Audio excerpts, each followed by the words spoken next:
ಹಾಲಿನ ಪುಡಿ ಬಳಸಿ ಬೇಕರಿಗಳಲ್ಲಿ ಸಿಗುವಂತಹ ಪೇಡವನ್ನು ಮನೆಯಲ್ಲೇ ಹೇಗೆ ಮಾಡೋದು ಅಂತ ಈ ವಿಡಿಯೋದಲ್ಲಿ ನೋಡೋಣ. ನಮಸ್ತೆ, ನಾನು ಅಕ್ಷತಾ. ಕೋಟೆನಾಡು ರೆಸಿಪೀಸ್ ಚಾನಲ್ಗೆ ಸ್ವಾಗತ. ಪೇಡ ಮಾಡೋಕ್ಕೆ ಜಾಸ್ತಿ ಪದಾರ್ಥಗಳೇನು ಬೇಕಾಗಿಲ್ಲ. ಹಾಲಿನ ಪುಡಿ, ಹಾಲು, ಸ್ವಲ್ಪ ಸಕ್ಕರೆ, ಡ್ರೈ ಫ್ರೂಟ್ಸ್ ಮತ್ತು ಸ್ವಲ್ಪ ತುಪ್ಪ ಇಷ್ಟಿದ್ರೆ ಸೂಪರಾಗಿರೋ ಪೇಡ ರೆಡಿಯಾಗುತ್ತೆ. ಮೊದಲಿಗೆ ಒಂದು ನಾನ್ ಸ್ಟಿಕ್ ಪ್ಯಾನ್ ಇಟ್ಕೊಳ್ಳೋಣ. ಅದಕ್ಕೆ ಒಂದು 4 ಸ್ಪೂನ್ ತುಪ್ಪ ಹಾಕ್ಕೊಂಡು ಕರಗಿಸ್ಕೊಳ್ಳೋಣ. ನಂತರ ಒಂದು ಬಟ್ಲು ಹಾಲು ಹಾಕ್ಕೊಳ್ಳಿ. ಕಾಸಿದ್ದಾದರೂ ಸರಿ, ಹಸಿ ಹಾಲಾದರೂ ಸರಿ. ಅದನ್ನು ಚೆನ್ನಾಗಿ ಗೂರಾಡ್ತಾ ಇರೋಣ. ಒಂದು ಕುದಿಬೇಕು. ಅದು ಹಾಲು ಕುದ ನಂತರ ಅದಕ್ಕೆ 2 ಬಟ್ಲು ಹಾಲಿನ ಪೌಡ್ರ್ ಹಾಕ್ಕೊಂಡು ಗೂರಾಡ್ತಾ ಇರಬೇಕು. ಅದು ಗಂಟು ಬೀಳುತ್ತೆ.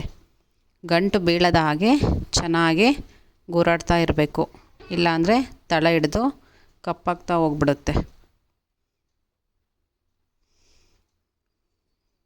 ಅದು ಮಿಕ್ಸ್ ಆಗ್ತಾ ಹಿಟ್ಟು ತೆಳ್ಳಗಾಗ್ತಾ ಇರುತ್ತೆ. ಹಾಗೆ ಚೆನ್ನಾಗಿ ಗೂರಾಡ್ತಾ ಇರಿ.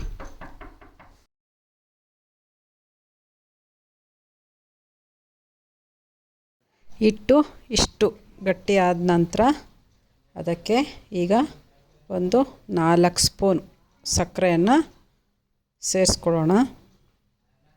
ನಿಮಗೆ ರುಚಿಗೆ ಎಷ್ಟು ಬೇಕೋ ಅಷ್ಟು. ಭಾಳ ಸ್ವೀಟ್ ಬೇಕಂದರೆ ಭಾಳ ಹಾಕ್ಕೊಳ್ಳಿ, ಇಲ್ಲ ಸ್ವಲ್ಪ ಹಾಕ್ಕೊಳ್ಳಿ.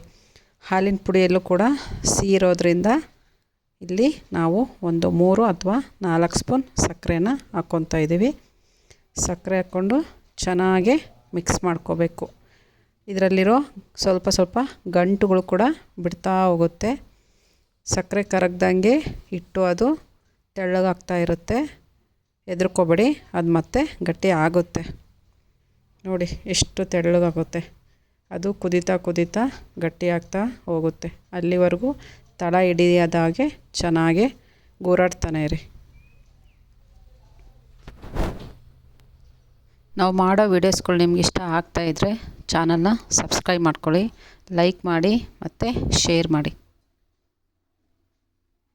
ಚೆನ್ನಾಗಿ ಕುದೀತಾ ನೋಡಿ ಇಷ್ಟು ಗಟ್ಟಿ ಆಗಬೇಕು. ಅಲ್ಲಿವರೆಗೂ ಅದನ್ನು ತಳ ಹಿಡಿಯೋದಾಗೆ ಚೆನ್ನಾಗೆ ಗೂರಾಡ್ತಾ ಇರಬೇಕು. ಬಿಟ್ಟರೆ ಸೀದೋಗ್ಬಿಡುತ್ತೆ. ಹಾಗಾಗಿ ಗೂರಾಡ್ತಾ ಇರಿ. ಅದು ಈಗ ತಣ್ಣಗೆ ಹಾಕ್ಬಿಡಬೇಕು. ಅದಕ್ಕೆ ಒಂದು ತಟ್ಟೆಯಲ್ಲಿ ಸ್ವಲ್ಪ ತುಪ್ಪ ಹಾಕ್ಕೊಂಡು ಅದರೊಳಗೆ ಆ ಹಿಟ್ಟನ್ನು ಹಾಕಿ ತಣ್ಣಗೆ ಹಾಕಿ ಬಿಡೋಣ. ಆಗ ಅದು ಉಂಡೆ ಕಟ್ಟೋಕ್ಕೆ ಅಥವಾ ಅದಕ್ಕೆ ಶೇಪ್ ಕೊಡೋಕ್ಕೆ ಬರುತ್ತೆ.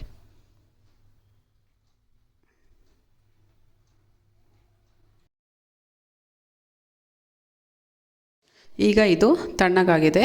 ತಣ್ಣಗಾದ ನಂತರ ಸ್ವಲ್ಪನೇ ಉಂಡೆಯನ್ನು ತಗೊಂಡು ನಮಗೆ ಯಾವ ರೀತಿ ಶೇಪ್ ಬೇಕೋ ಆ ರೀತಿ ಶೇಪ್ ಮಾಡಿಕೊಂಡು ಡ್ರೈ ಫ್ರೂಟ್ಸಿಂದ ಡೆಕೋರೇಟ್ ಮಾಡ್ಕೊಳ್ಳೋಣ. ಆದಷ್ಟು ಈ ಥರ ಮನೆಯಲ್ಲೇ ಮಾಡಿ.